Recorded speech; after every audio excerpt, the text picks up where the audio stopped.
Well, it's another incredible day in the kingdom. Except for that stupid squirrel.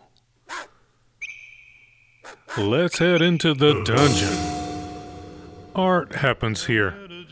To be specific, I'm a still life painter, a visual storyteller, and the kingdom is my imaginary world revealed in paint. Here are some examples of my work. These paintings are oil on panel, built up by means of what I call stipple glazing. It's a technique I developed over time in isolation. The production of these paintings is a major time commitment. So you can imagine that the setup process is of utmost importance. What follows is an example of that process. Now, I've been known to tell people I don't chase my tail in the studio, but I think you just caught me. Generally speaking, I have an idea where I am going when I begin a setup. But as always, I encourage subconscious flow. I hope I don't lose any of you fine folks when I tell you there's not gonna be a fruit bowl. Now let's gather ourselves together and move on. I know. Let's listen to the band for a few bars.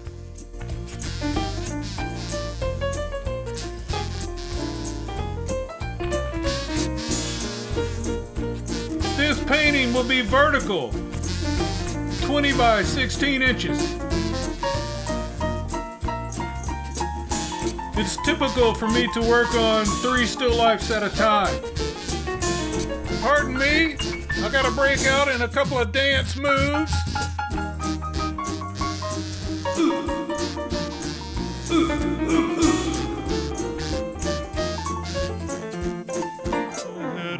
I really didn't use that stool.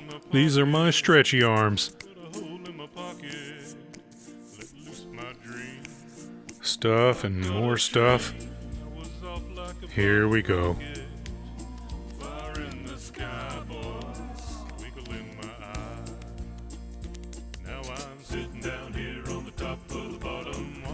Oh yeah.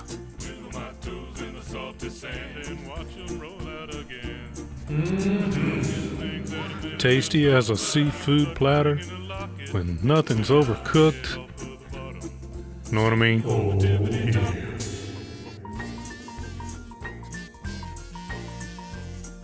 Now see, this is what I mean when I say put mustard on it. Oh, I'm just kidding. But this thing pops. I think it pops. That's what I thought. We're looking for what is special. Have you been listening to this piano player? He's a monster. When I looked into the future and I saw no fruit bowl, I always saw this monkey. Guess that means the future is now. Or, I don't know, I'm confused.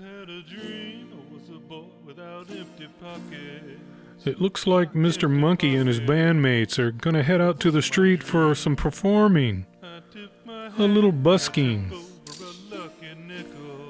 He started this band a while back and he told me he's been struggling to get the attention he feels he deserves. The band's gone through many members, but the group he has now, everybody shows up on time. Like this horn player. His licks are smooth and aromatic, with a touch of fire when need be. Lighting and of course shadows are massively important to me. Find what is special. It's so much about seeking visual drama. I take my time experimenting with the objects, making subtle adjustments, considering the lighting. My God, did you feel that? It was an earthquake. That had to be felt throughout the entire kingdom. I hope everybody's okay.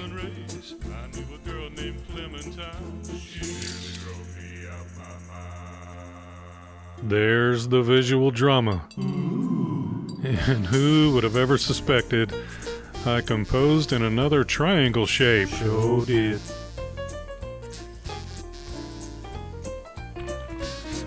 People sometimes ask why I use ribbons in my compositions.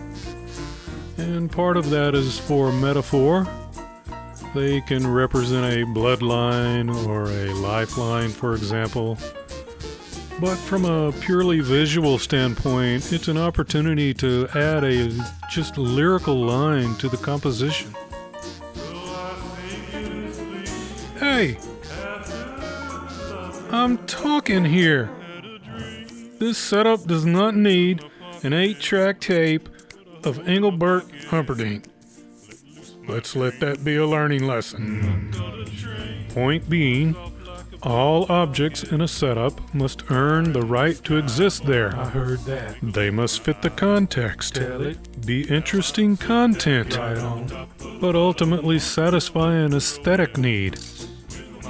I take this very seriously. After all, if I'm going to ask of your time to view my work, I want you to feel rewarded. I want you to be enriched for having come in contact with it. And since I'm competing with everyone and everything else vying for your attention, well, I better bring the thunder. Everything I've got. Oh, sweet thing. There have been a number of band meetings on the very subject of how to get more attention. Nobody said anything about this. Then again, it might be just the wind.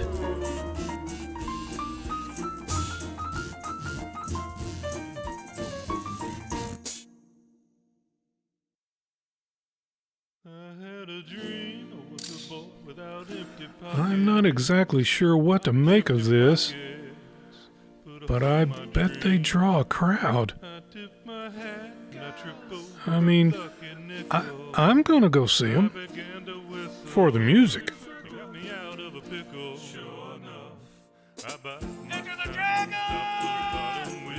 I haven't called upon this sickle-tail beast in quite some time. He definitely contributes to the composition. The shapes work very well together.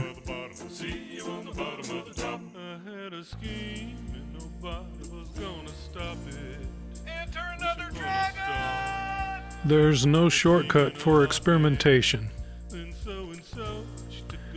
Every move I make is done with the intent of moving toward what will be a successful painting. The more problems that are solved here just get me closer to that goal.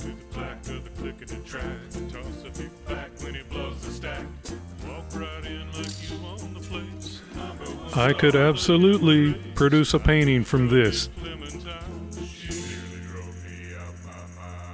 But I've got to try something else. So back on the hunt. Let me think. Thinking and thinking. You poor thing. Enter yet another dragon!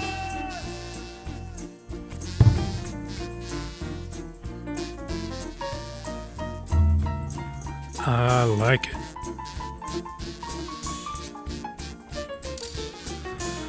Note the movement, the flow from the lamp into the dragon head into the doll. That movement is satisfying without being too cute about it. I'm gonna stick with this.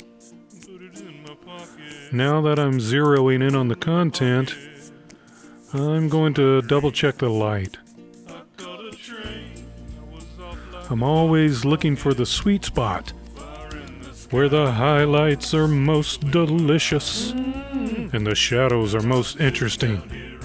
That yellow cloth is somewhat translucent, It'll be fun painting that black and white checker pattern peeking through. Did I say fun? I meant it will be a giant pain. But I'm gonna do it. Just business as usual. Giving it all for the people. Your feet itch? See if this helps. That's me. Just helping a body out. Now let me just double check and make sure the sweet spot's not over there somewhere. Hiding. No. It's over here. You might be surprised how many liberties I take, rendering what is in front of me into paint. I interpret what I see more than copy it. But the closer I get in the setup stage, I've given myself a foundation for success. Just don't screw it up. Throughout this stage, I am visualizing. I am doing my best to see the finished painting. And by the way, I feel there is value to working from life. There are circumstances when working from photographs is necessary, but I don't find that to be the case here. My paintings move and find themselves as I go. It's the result of painting what I see, but also painting what I need to see. My viewers can rest assured that what they see is the result of my hand and eye, unaided by any mechanical means. My goodness. This means that my production time is slower than some, but I take great satisfaction in producing what I feel is ultimately authentic artwork, which is good because these paintings are a massive amount of work. That is to say, between fits of giggling, there's just work. Work, work, work. Of course, it's important to warm up before work. In my case, I start every painting session with 30-40 jumping jacks and about 5 two-finger push-ups per hand. Then I shake up my bottle of special goo and swirl my secret sauce. Then I take a moment to clean my spectacles. And I get it on. All for the people. Well, now we're getting somewhere. The cloths are working in counterpart to one another. Everything flows. The color pops.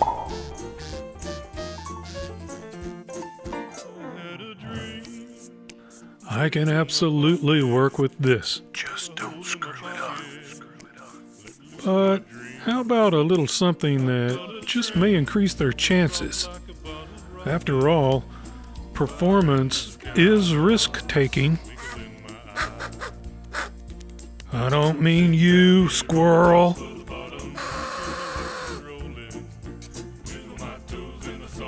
I'm not stepping forward and back.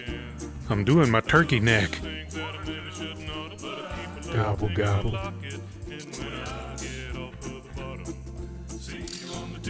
And here we have it. The setup composed. The painting to come will take months to complete. The title of the painting to be, I'll Do Anything for Your Attention. Uh-oh. There's already talk about someone going solo. We may have some unintended consequences, or do we? From the bottom of my most important parts, I want to thank you so much for viewing and for visiting the deep depths of my deepness.